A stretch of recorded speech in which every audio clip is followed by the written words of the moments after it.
Hey guys, I'm going to show you how to do a slow flight, both clean and dirty configurations. So we're in the practice area next to Daytona Beach Airport. We're at 3,000 feet and we're going to start with the slow flight clean configuration. So we're going to pull the power back to about 1200 RPM, maintain our altitude, maintain our heading. The airspeed is going to slowly start decreasing as we increase the pitch to once again maintain our altitude. Now we're looking for, since the stall speed clean configuration is about 48 knots in the Cessna, we're going to look for about somewhere in the low 50 knots. We're going to start hearing the stall horn.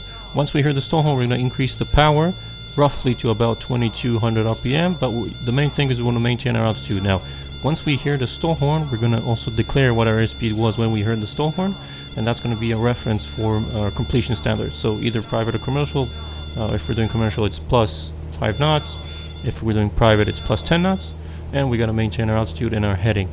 Now, as we perform the maneuver, we're going to have to control the airspeed with the pitch and control the altitude with the power. So if we want to slow down, we're going to pitch up. If we want to go a little bit faster, we're going to pitch down.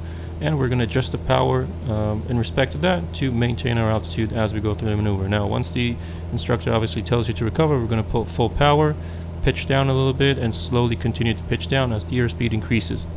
That's it. That's slow flight clean configuration. Now we're going to move on to the dirty configuration. So slow flight with dirty configuration basically means that the flaps are going to be down to 30. So once again, we're going to pick a heading, a visual reference just ahead of our nose. We're going to maintain a specific altitude that the instructor is going to assign probably, and we're going to decrease the power to 1500 RPM. Now, as the airspeed decreases below 110, we're going to reduce flaps 10. Below 85, flaps 30, maintain that 1500 RPM, and once again we're going to maintain our altitude, we're going to maintain our heading as the airspeed decreases. Now the stall speed for flaps full configuration is basically around 40 knots. So once again we're looking for about low 50s, maybe high 40s, and waiting for that stall horn. Obviously depending on the weight of the plane and the fuel you have, the stall speed is going to change a little bit. Now, as we approach the stall speed, we're going to slowly start increasing the power. We start hitting the stall speed, we're going to increase the power to about 2200 RPM and maintain our altitude.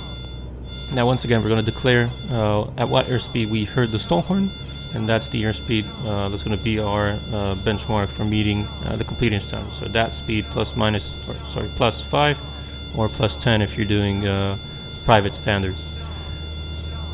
Now, the instructor might ask you to continue flying the plane during the slow flight. So he might tell you, all right, climb to 3200 for example and turn right 10 degrees.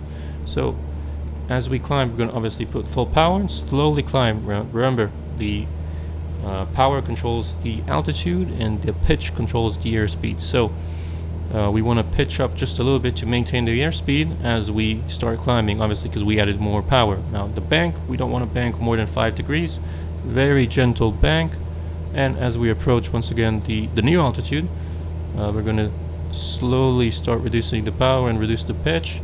Now you got to do it really close to the altitude because our climb rate is that much slower when we're in a slow flight configuration.